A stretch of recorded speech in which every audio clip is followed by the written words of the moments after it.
Good morning dear student. कल की class में हमने नीति निर्देशक तत्वों के बारे में चर्चा की, उनका इम्पोर्टेंस क्या है, डायरेक्टिव प्रिंसिपल्स का, उनके बारे में आपसे चर्चा की। सभी में तो आर्टिकल 36 से लगा करके 51 तक कौन कौन से अनुच्छेद में कौन कौन से नीति तत्व हैं वो चर्चाएं हुई। आज हम पढ़ेंगे विद्यार्थियों नीति निर्देशक तत्वों के नीति निर्देशक तत्वों के क्रियान्वयन से संबंधित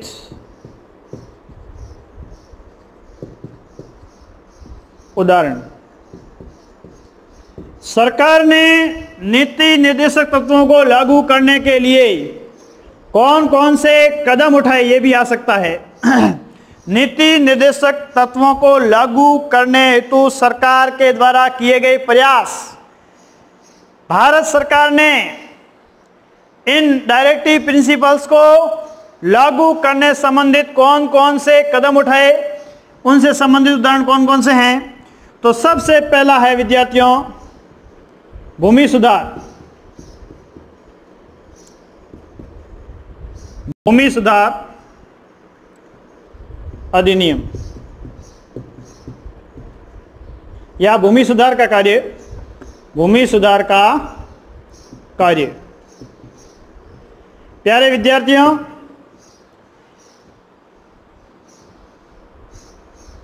फर्स्ट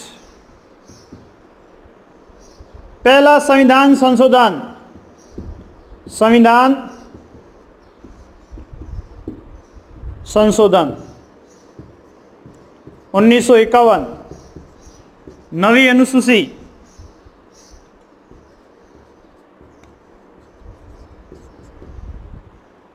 पहला संविधान संशोधन, फर्स्ट संविधान संशोधन 1951 करके हमारे संविधान में नवी अनुसूची जोड़ी गई और इसमें भूमि सुधार संबंधी प्रावधान रखे गए। और ये भूमि सुधार संबंधी प्रावधानों को कोर्ट में भी चैलेंज नहीं किया जा सकता, ऐसे प्रावधान किए गए, नवी अनुसूची में डाला गया ताकि इसको कोर्ट में चैलेंज नहीं किया जाए। क्योंकि उस समय भूमि का केंद्रीकरण हो चुका था। जो जमींदार है, राजा महाराजा है, बड़े वर्ग के लोग हैं, उन वर्गों के पास में ही भूमि का केंद्रीकरण हो चुका था। भूमिहीन मजदूर, पिछड़े वर्ग के लोगों के पास भूमि नहीं थी। तो कैसे इन जो केंद्रीकरण हो चुका है, कैसे भूमिहीन मजदूरों में भूमि को बांटा जाए, तो इनके लिए भूमि सुधार का यह कार्य किया गया, पहला संविधान संशोधन करके। और दूसरा जो है पंचायती राज, पंचायती राज व्यवस्था को लागू करना।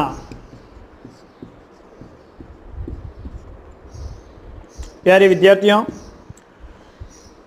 2 अक्टूबर 1959 नागौर के बगदरी गांव से पंचायती राज व्यवस्था का उद्घाटन, पंचायती राज व्यवस्था का उद्घाटन तत्कालीन प्रधानमंत्री जवाहरलाल नेहरू के द्वारा किया गया। पंचायती राज व्यवस्था को लागू करने से नीति निर्देशक तत्व कैसे लागू होंगे?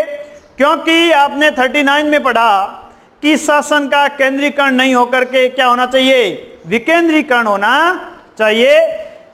जब पंचायती राज व्यवस्था लागू होगी तो वहां के स्थानीय लोगों को भी शासन में भागीदारी मिलेगी, स्वायत्त शासी संस्था के तौर पे काम कर पाएगी।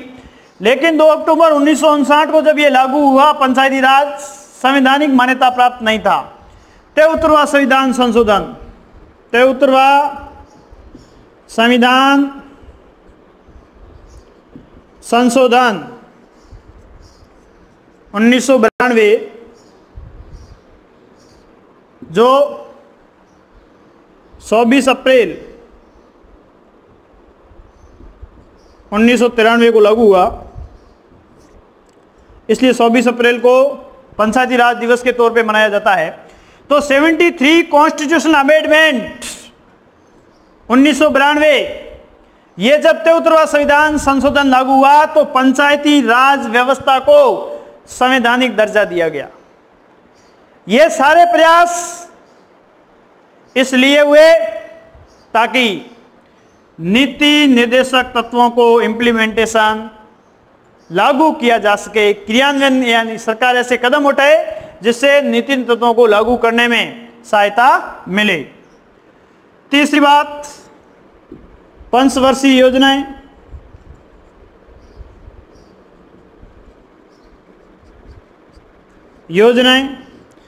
इसलिए पंचवर्षीय योजनाएं शुरू की गई।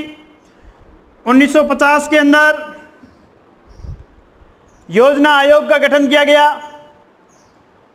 1950 के अंदर योजना आयोग का गठन किया गया और 1 अप्रैल 1951 से पहली पंचवर्षीय योजना शुरू हुई। क्योंकि 1 अप्रैल से हमारा वित्त वर्ष शुरू होता है, 1 अप्रैल से लगा करके 31 मार्च तक वित्त वर्ष होता है। तो 1 अप्रैल 1951 से जो है पंचवर्षीय योजना, प्रथम पंचवर्षीय योजना शुरू हुई। ऐसे योजनाएं जो हैं 1 अप्रैल 2012 से 12वीं पंचवर्षीय योजनाएं जो 17 तक चली, ये अंतिम पंचवर्षीय योजना थी। 12 ही हमारे देश में पंचवर्षीय योजनाएं बनी और लागू हुई। इसके बाद योजना आयोग की जगह नीति आयोग का गठन कर दिया गया। नीति आयोग का 1 जनवरी 2015 को नीति आयोग का गठन किया गया और 2017 से पंचवर्षीय योजना की जगह एक दीर्घकालीन योजनाओं का क्रियान्वयन जो है नीति आयोग के द्वारा किया जाता है। तो ये पंचवर्षीय योजनाएं शुरू की गई ताकि जो हैं लोक कल्याण से संबंधित कार्यों का संपादन एक सुविधापूर्ण तरीके से संपन्न हो सके। और चौथी बात जो है विद्यार्थियों, वो है कमजोर वर्ग के लोगों के कल्याण हेतु कार्य। कमजोर वर्ग के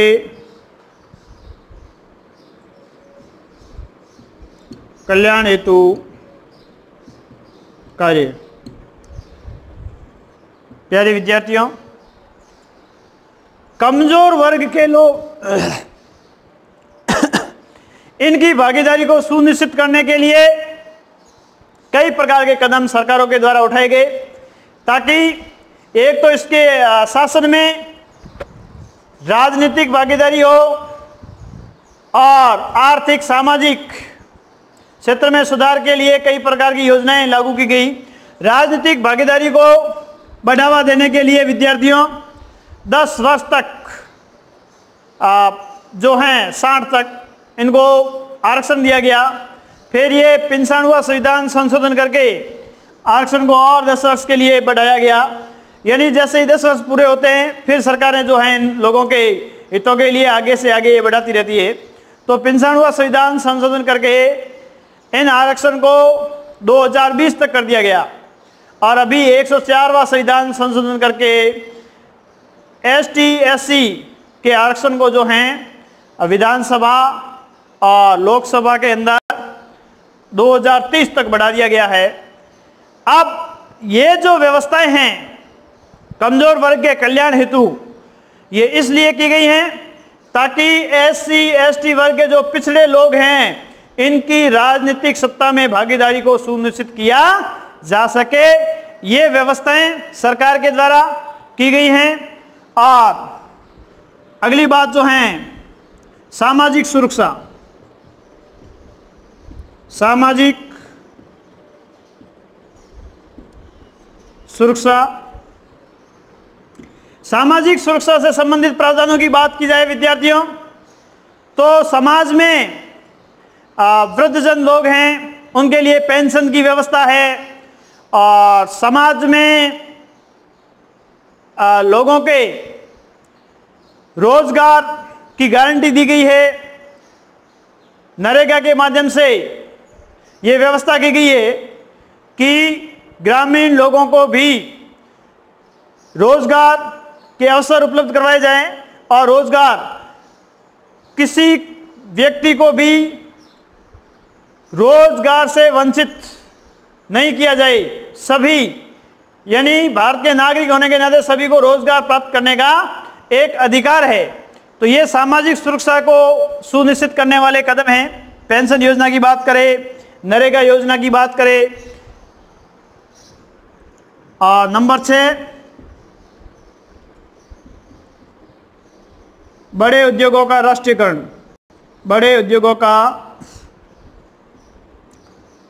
राष्ट्रीयकरण। प्यारे विद्यार्थियों, जब बड़े बड़े उद्योग निजी हाथों में चले जाएंगे तो वे अपना हित देखेंगे, समाज हित को बढ़ावा नहीं देंगे। लेकिन जब बड़े बड़े उद्योग सरकार के हाथ में होंगे तो सरकार समाज कल्याण की व्यवस्था को, समाज के हितों को देखते हुए कार्य करेगी, निजी लाभ के लिए कार्य नहीं करेगी। इसलिए सरकार ने यह कदम उठाया कि बड़े उद्योगों का राष्ट्रीयकरण किया जाए ताकि समाज में लोगों की सुरक्षा को सुनिश्चित किया जा सके, रोजगार को बढ़ावा दिया जाए। तो बड़े उद्योगों का इसलिए विद्यार्थियों राष्ट्रीयकरण किया गया।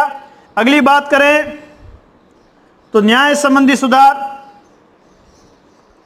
न्याय संबंधी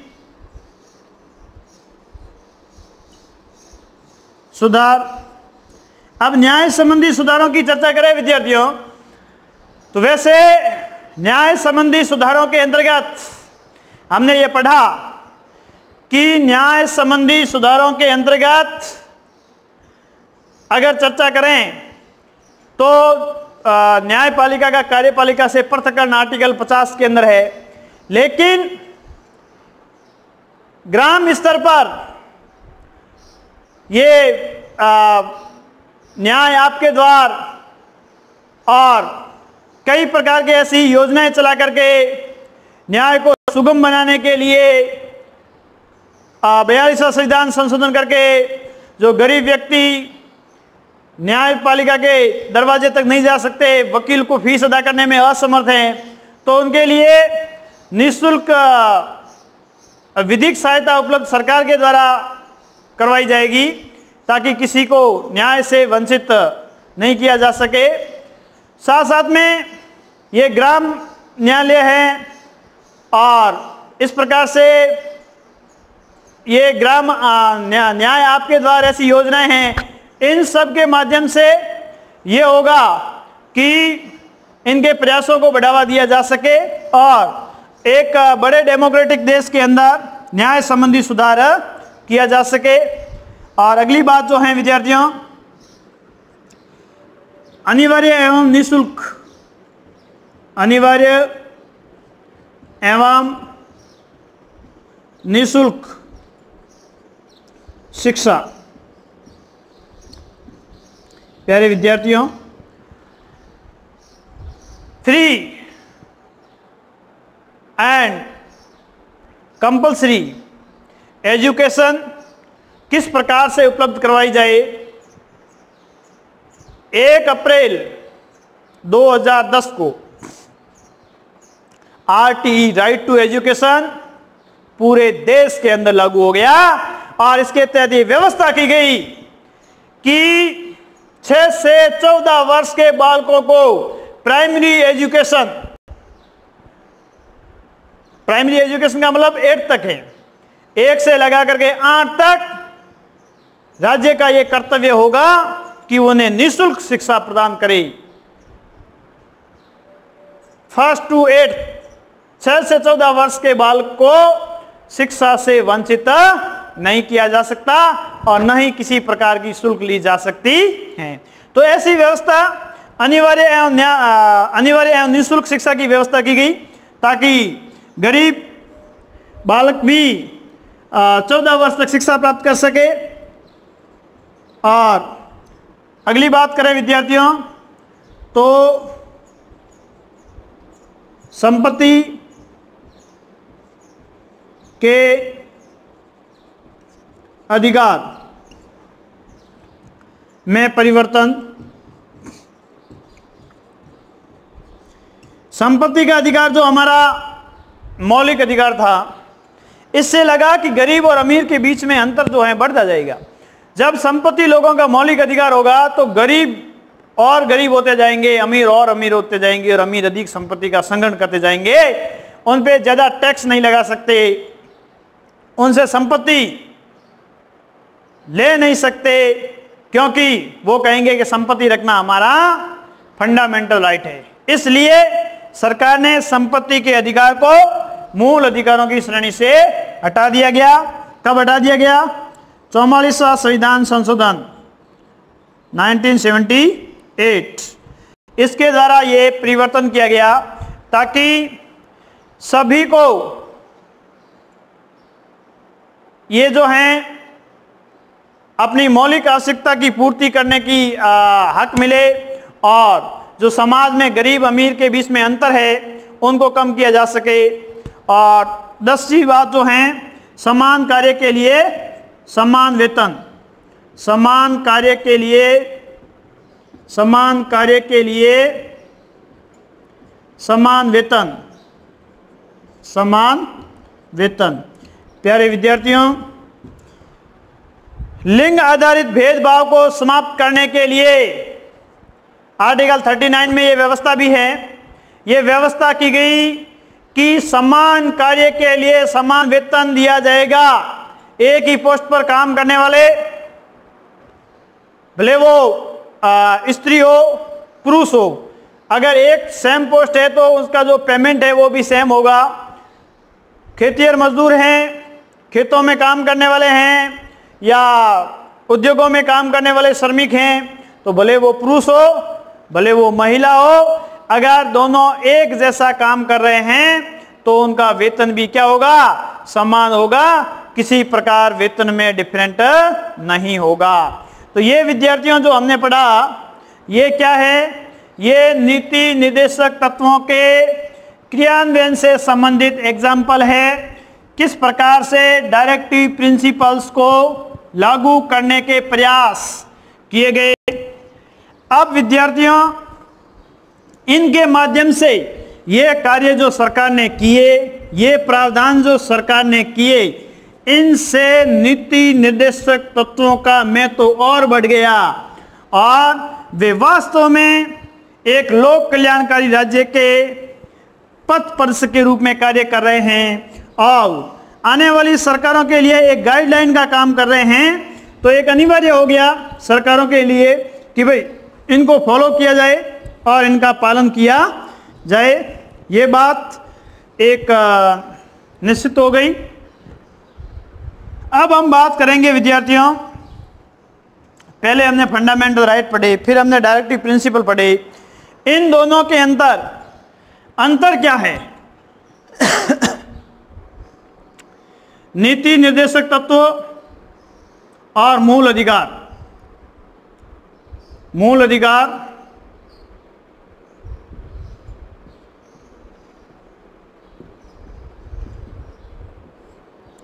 व नीति निर्देशक तत्वों में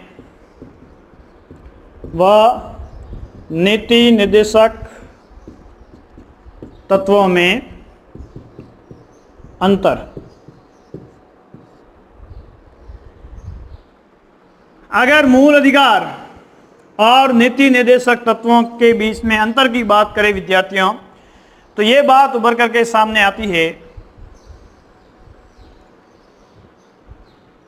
कि मूल अधिकार वाद योग्य है। वाद योग्य है का मतलब ये है विद्यार्थियों, मूल अधिकारों का उल्लंघन होने पर हम न्यायपालिका की शरण ले सकते हैं, क्योंकि आर्टिकल 32 संवैधानिक उपचारों का अधिकार हमें ये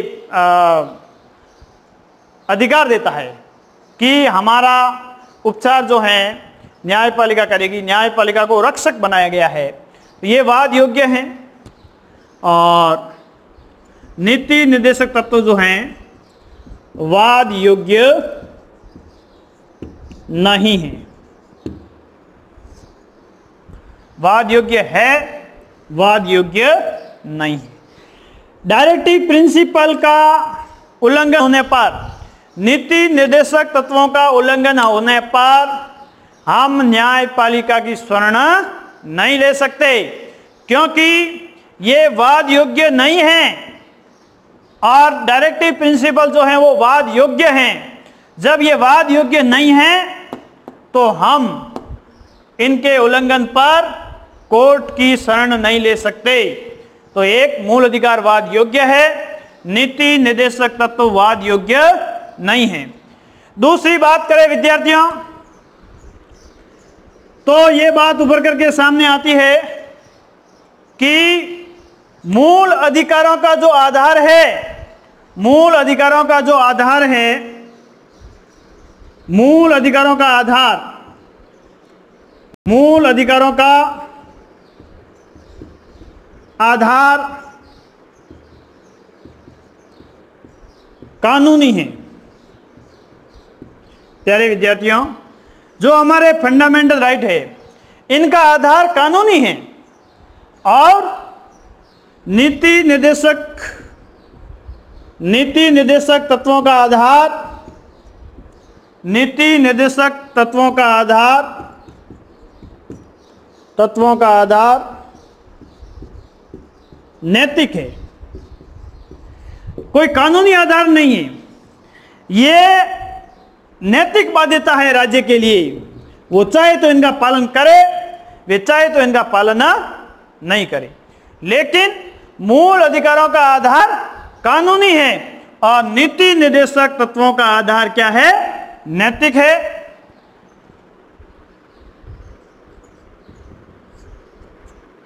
अगली बात करें विद्यार्थियों, तो मूल अधिकार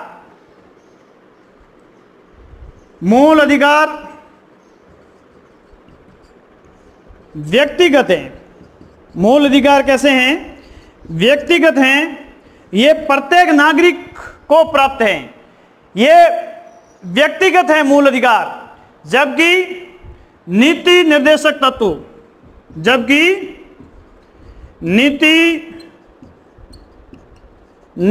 तत्व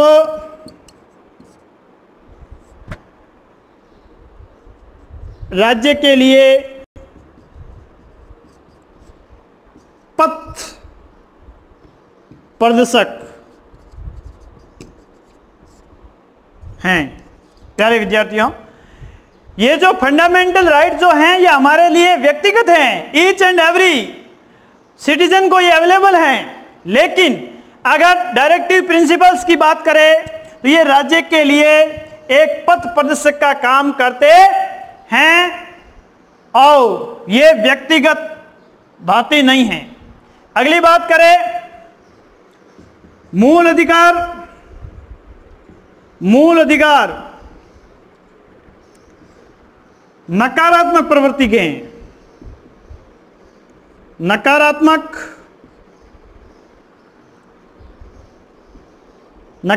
हैं और नीति निर्देशक तत्व सकारात्मक है। नीति निर्देशक तत्व सकारात्मक है।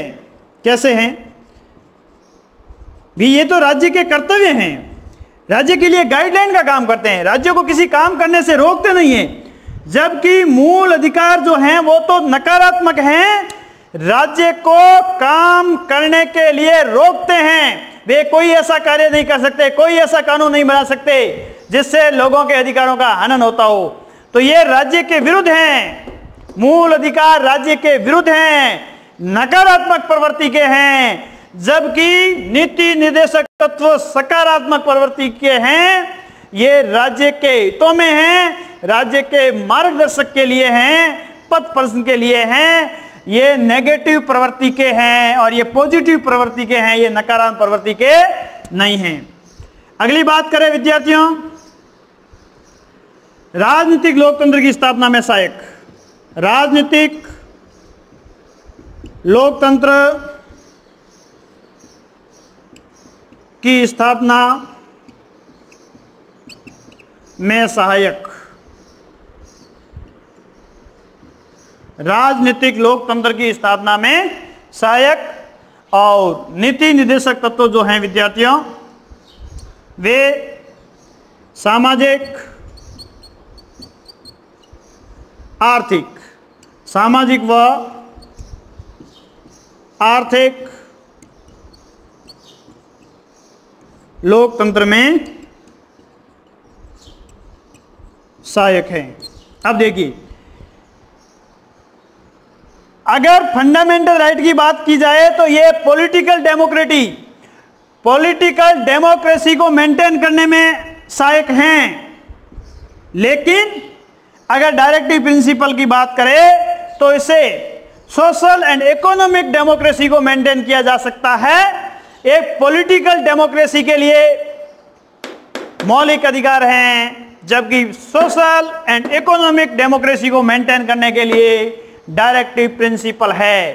तो ये different between the fundamental right and directive principles, इन दोनों में कौन कौन से अंतर हैं, इन दोनों के अंतरों को हमें समझने में सहायता इन तत्वों के माध्यम से हम इन दोनों में क्या कर सकते हैं, डिफरेंट कर सकते हैं कि मूल अधिकार वाद योग्य हैं, ये वाद योग्य नहीं है। मूल अधिकारों का आधार कानूनी है और नीति निर्देशक तत्वों का आधार कैसा है, नैतिक है। प्यारे विद्यार्थियों, मूल अधिकार व्यक्तिगत हैं, नीति निर्देशक तत्व राज्य के पथ पर का काम करते हैं, व्यक्तिगत नहीं है। मूल अधिकार नकारात्मक प्रवृत्ति के हैं, नीति निर्देशक तत्व सकारात्मक प्रवृत्ति के हैं।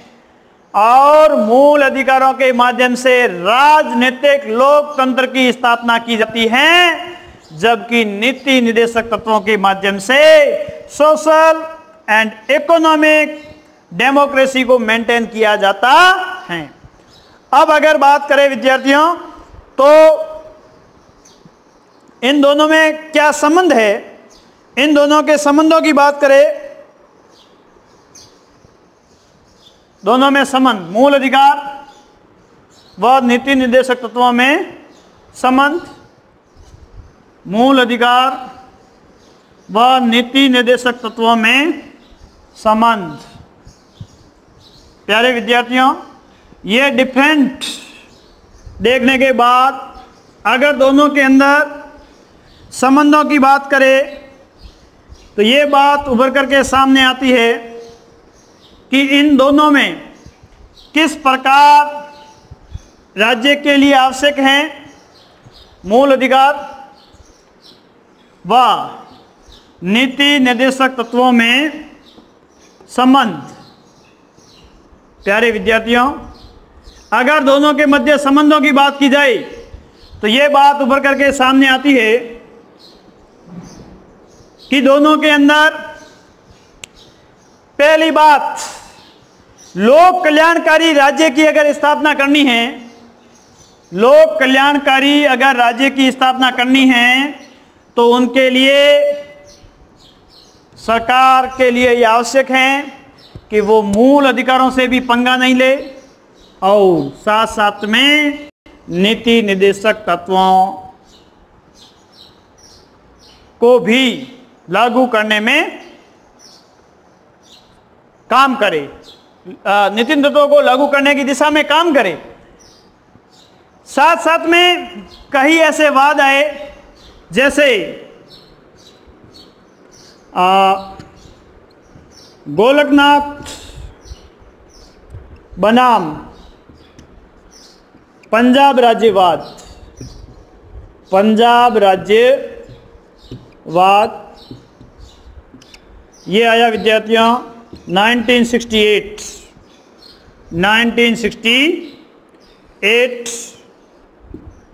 अब इसमें क्या कहा गया कि राज्य या संसद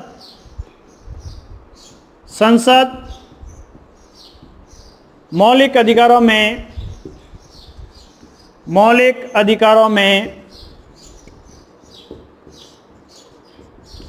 संशोधन नहीं कर सकती, संशोधन नहीं कर सकती।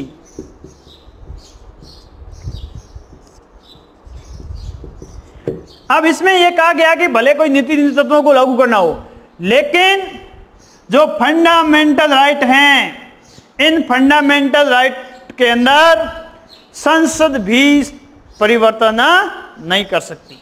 जैसा कि आर्टिकल 13 के अंदर जो न्यायिक पुनरावलोकन की बात है, और ऐसी विधि शून्य घोषित होगी जिससे मूल अधिकारों का क्या होता हो, उल्लंघन होता हो। तो गोलकनाथ बनाम पंजाब राज्यवाद में यह बात कही गई जो इन दोनों के संबंधों को इंगित करती है कि हाँ, दोनों में गजेंद्र गडकर की बात करें विद्यार्थियों, गजेंद्र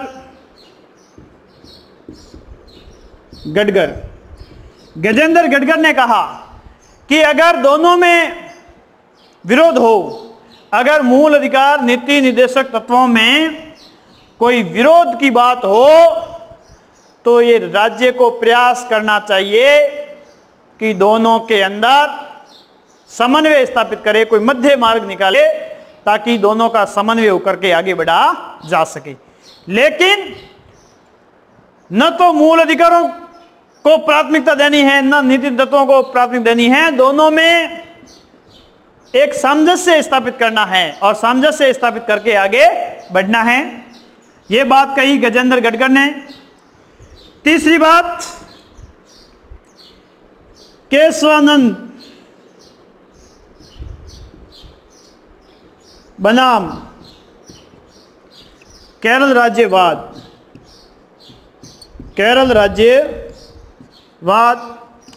जो 1973 में आया, केशवानंद बनाम केरल राज्यवाद।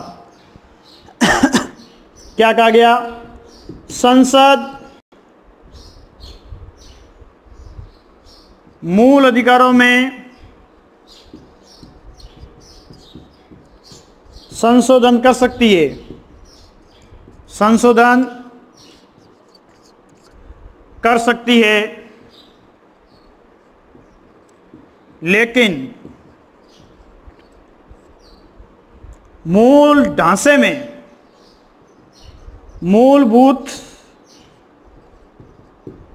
ढांचे में संशोधन नहीं कर सकती। प्यारे विद्यार्थियों, इससे यह बात स्पष्ट हो गई कि संसद जो है इन नीति निर्देशक तत्वों को लागू करने के लिए, समाज हित के लिए, लोक कल्याण के लिए मूल अधिकारों में तो संशोधन कर सकती है, लेकिन जो मूलभूत ढांचा है हमारे संविधान का, फंडामेंटल स्ट्रक्चर जो है, उसके अंदर संशोधन नहीं किया जा सकता। अब वो ढांचा कौन सा है, ये भी निर्धारित करने का जो है अधिकार किसको है? न्यायपालिका को है। इसके साथ साथ अगर इन संबंधों में बात की जाए तो एक दो बिंदु और है जिन पे हम चर्चा करेंगे। चौथी बात जो है वो ये है कि 42वां संविधान संशोधन करके, 42वां संविधान संशोधन, कॉन्स्टिट्यूशनल अमेंडमेंट, सीए का मतलब संविधान संशोधन है, 42वां संविधान संशोधन करके नीति निर्देशक तत्वों को, नीति निर्देशक तत्वों को मौलिक अधिकारों पर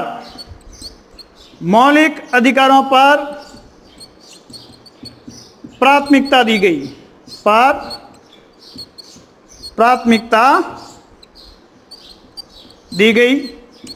प्यारे विद्यार्थियों, ये 42वां संविधान संशोधन करके मौलिक अधिकार जो थे हमारे, उन पर नीति निर्देशक तत्वों को प्राथमिकता दी गई कि अगर नीति निर्देशक तत्वों को लागू करना है, 39 से संबंधित जो अनुच्छेद हैं, विकेंद्रीकरण की बात है, महिला के और बालकों के स्वास्थ्य से संबंधित है, सुकुमार अवस्था से संबंधित है, ये जो आर्टिकल हैं, इनको अगर सरकार को इंप्लीमेंटेशन करना है तो ऐसी स्थिति में वो मौलिक अधिकारों में भी परिवर्तन कर सकती है। यानी इस 42वें संविधान संशोधन 1976 के द्वारा विद्यार्थियों नीति निर्देशक तत्वों को मौलिक अधिकारों पर प्रायोरिटी दी गई, प्राथमिकता दी गई।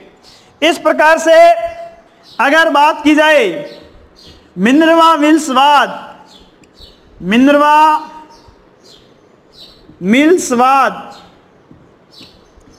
1980,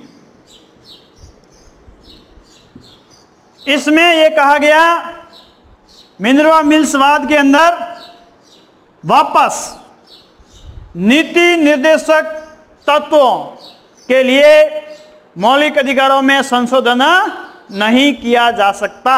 तो यानी नीति निर्देशक तत्वों की प्राथमिकता को समाप्त कर दिया गया। नीति निर्देशक तत्वों की मौलिक अधिकारों पर प्राथमिकता को मौलिक अधिकारों पर प्राथमिकता को नीति निर्देशक तत्वों की मौलिक अधिकारों पर प्राथमिकता को समाप्त कर दिया। देखिए यह जो मिनर्वा मिल्सवाद है 1980 के अंदर, इसमें जो डायरेक्टिव प्रिंसिपल है, इनका डायरेक्टिव प्रिंसिपल का जो फंडामेंटल राइट के ऊपर जो प्रायोरिटी थी उनको समाप्त कर दिया कि भाई आप डायरेक्टिव प्रिंसिपल को इम्प्लीमेंटेशन करने के लिए जो हमारे फंडामेंटल राइट है उस फंडामेंटल राइट को समाप्त नहीं कर सकते। इसलिए इन तत्वों के माध्यम से, इन पॉइंट के माध्यम से हम मूल अधिकार व नीति निर्देशक तत्वों के संबंधों को समझ सकते हैं कि किस प्रकार से इन वाद के माध्यम से ये सिद्ध करने की कोशिश की गई कि मूल अधिकार और नीति तत्व एक दूसरे के पूरक हैं, एक दूसरे के बिना इनका कोई महत्व नहीं है।